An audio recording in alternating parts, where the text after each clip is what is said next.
Bir dəli şeytan deyir ki, elə bunların ikisini də götürüb aparasan bu zonuya bağa, bəssalam.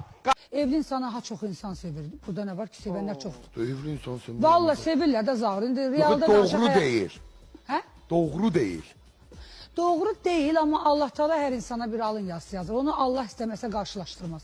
İnsanlar düşünürlər ki, boşanma ay pisdir, xaosdur, inkişaf deməkdir. Nə? Mən buradan üzümü tuturam Mədəniyyət Nazirinə.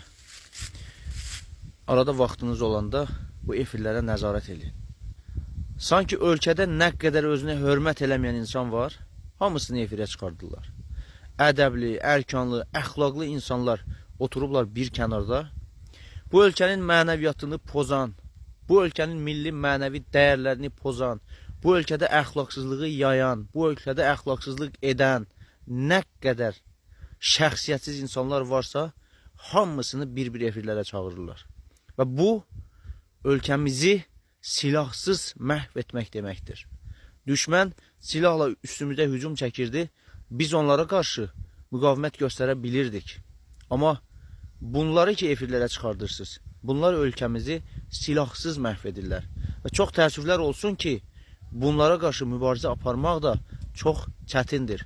Xahiş edirəm, gələcəyimiz üçün, balalarımızın gələcəyi üçün bu cür insanları efirlərə çıxartmayın. Onlar Allahı tanımırlarsa, heç olmazsa siz tanıyın. Heç olmazsa Allah xatirinə bunlara imkan verməyin ki, qoy şeytanın qoyduğu o pis işləri bizim balalarımıza təbliğ etsinlər.